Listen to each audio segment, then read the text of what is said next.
Have you ever wondered if a small act of kindness truly matters? Does it ripple out into the world, or does it just fade away? Well, let me tell you a story that might just answer that question. It's a story about a man named Michael, a rainy night, and a kindness that came back when he needed it most. Imagine a small, quiet town nestled in the heart of Oregon, the kind of place where everyone knows your name and the pace of life is just a little bit slower. Our story begins here, with Michael, a young mechanic with a heart of gold, but pockets that were often empty. He ran a small, one-man repair shop, pouring every ounce of his energy into fixing cars and making ends meet for his family. He wasn't rich, not by a long shot, but he was rich in spirit. One evening, a fierce storm rolled in.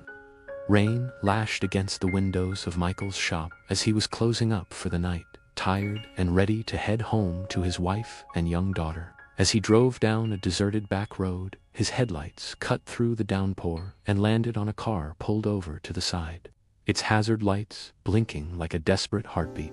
Beside it stood an elderly woman, soaked and shivering, looking utterly lost. Now, Michael could have kept driving. It was late, he was tired, and the weather was miserable. It would have been the easy thing to do, but that wasn't Michael. He pulled over, grabbed his raincoat and a large umbrella, and hurried over to the woman. "Ma'am, are you all right?" he asked, his voice full of genuine concern. Her car had a flat tire, and she had no idea how to change it. Without a second thought, Michael told her to wait in her car, out of the rain, while he took care of everything. He worked quickly and efficiently in the mud and the dark, the rain plastering his hair to his face. He jacked up the car, wrestled with the stubborn lug nuts, and mounted the spare tire. It was a messy, thankless job. When he was finished, drenched but satisfied, the woman, whose name was Eleanor, tried to press a wad of cash into his hand. "Please, son, you have to let me pay you. You're a lifesaver." Michael just smiled and gently pushed her hand away. "No, ma'am, I can't take your money. We all need a little help sometimes." He thought for a moment and added, "If you really want to repay me, just do this for someone else. When you see someone in need, just help them. That's all the payment I need." He called it his pay-it-forward rule. Eleanor looked at him, touched by his sincerity, and promised she would. With a final wave, Michael drove off into the night, the good deed warming him more than any dry clothes could. Weeks turned into a month, and life went on. Michael continued to work hard, dreaming of expanding his little shop one day.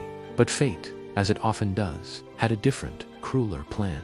One night, a faulty wire sparked a fire in his workshop. The old wooden structure went up in flames in what felt like an instant. By the time the fire department arrived, there was nothing left to save. Michael stood there, watching his entire livelihood, his dreams, and his future turn to ash and smoke. The next morning, the reality of his situation hit him like a physical blow.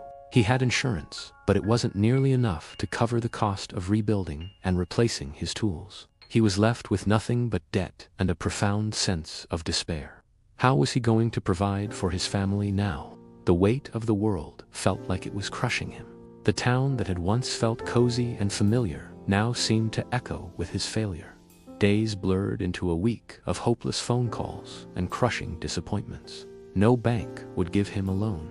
He was at his lowest point, feeling completely alone and defeated. The kindness he had shown on that rainy night felt like a distant memory, a foolish gesture from a different lifetime. Then, one morning, the phone rang. It was a number he didn't recognize. He answered, expecting another rejection, but the voice on the other end was friendly and professional. It was the general manager of the largest car dealership in the next town over. He said, "Mr. Michael, I heard about what happened to your shop, and I'm incredibly sorry for your loss.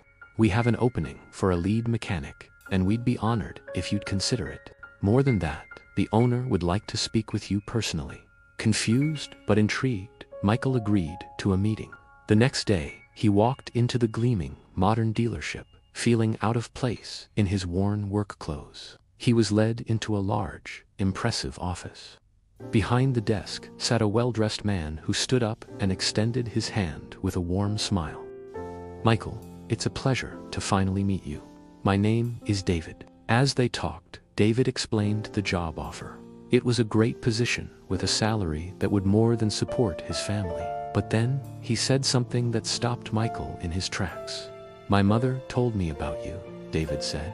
"She told me about a kind mechanic who changed her tire in a storm and refused to take any money. A man who just asked her to pay it forward." Michael's eyes widened in disbelief. David continued, "My mother is Eleanor.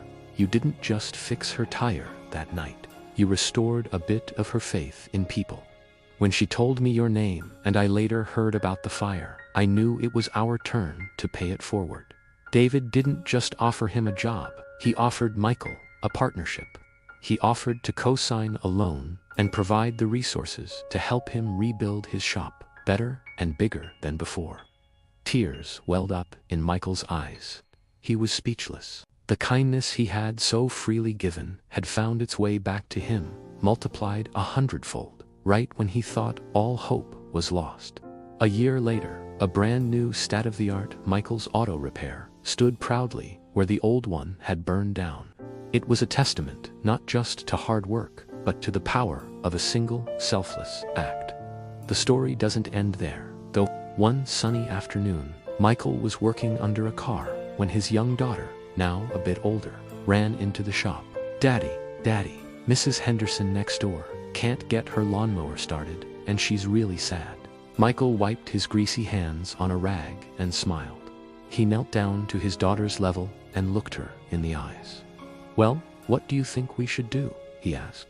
Her face lit up. "We should go help her, Daddy, for free." He chuckled, his heart swelling with pride. He took her hand and said, "You got it. Let's go."